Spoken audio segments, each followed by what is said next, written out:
ආයුබෝවන්. අද අපි කතා කරන්න යන්නේ සමාජයේ බොහෝ වෙලාවට අවතක්සේරු ලබන නමුත් ඇත්තටම ලෝකේ භයානකම සහ බලවත්ම පුද්ගල කොට්ටාසයක් ගැනයි. ඔබ කවදා හෝ කාමරයකට ගියාම ඒ කාමරේ වෙඩිය සද්දබද්ද නැති, ලොකු කතාබහකට යන්නේ නැති, පැත්තකට වෙලා නිකම් බලාගෙන ඉන්න කෙනෙක්ව දැකලා තියෙනවද?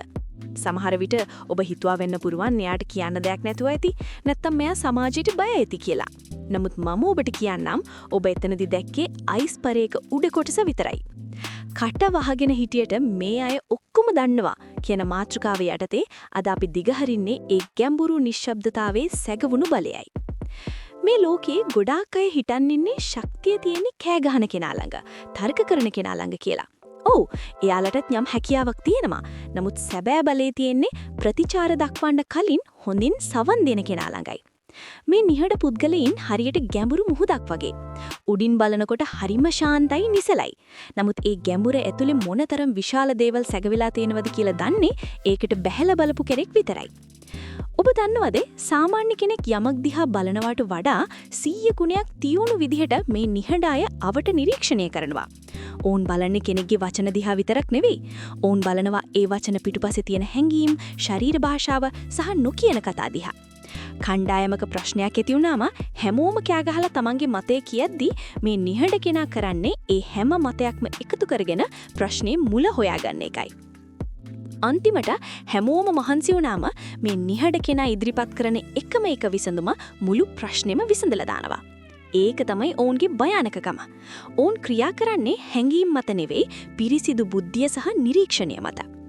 මේක අහගෙන ඉන්න ඔබත් සමහර විට එවැනි නිහඬ කෙනෙක් වෙන්න පුරුවන්. සමාජය ඔබට කියලා ඇති, ඇයි ඔයා ඔච්චර පාඩුවේ ඉන්නේ? ටිකක් එකතු වෙන්නකෝ කියලා. ඒ වෙලාවට ඔබට පොඩි පසුබාමක් දෙනිලා ඇති. නමුත් මම අද ඔබට කියනවා ඔබේ නිහඬ බව ඔබේ දුර්වලකම නෙවෙයි, ඒක ඔබේ සුපිරි බලයයි. කුණාටුවකට කලින් පරිසරය කොච්චර නිශ්ශබ්ද වෙනවද කියලා ඔබ දැකලා තියෙනවද? අන්න ඒ වගේ ඔබේ නිශ්ශබ්දතාවය ඇතුලේ ලොකු සැලැස්මක්, ලොකු ශක්තියක් ගොඩනැගෙමින් පවතිනවා. ඒ වගේම අපි තේරුම් ගන්න ඕනේ එක්ස්ට්‍රෝවර්ට්ස් එහෙම නැත්නම් සමාජශීලී අයත් මේ ලෝකෙට අවශ්‍යයි. ඔවුන් ලෝකෙට පාට එකතු කරනවා. නමුත් ඉන්ට්‍රෝවර්ට්ස් නැත්නම් මේ නිහඬ අය ලෝකෙට ගැඹුර එකතු කරනවා.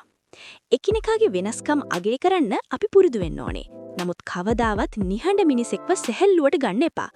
ඔවුන් කතා කරන්නේ අඩුවෙන් වෙන්න පුළුවන්. නමුත් ඔවුන් හිතන ප්‍රමාණය, සැලසුම් කරන ප්‍රමාණය අතිවිශාලයි. ඔවුන් ඔක්කොම දන්නවා වෙලාවාමම විතරක් ක්‍රියාත්මක වෙනවා. ඉතින් ඔබ නිහඬ කෙනෙක් නම් ඔබේ ස්වභාවය ගැන ආඩම්බර වෙන්න. ලෝකයා කෑ ගහද්දී ඔබ සවන් දෙන්න. ලෝකයා දුවද්දී ඔබ නිරීක්ෂණය කරන්න.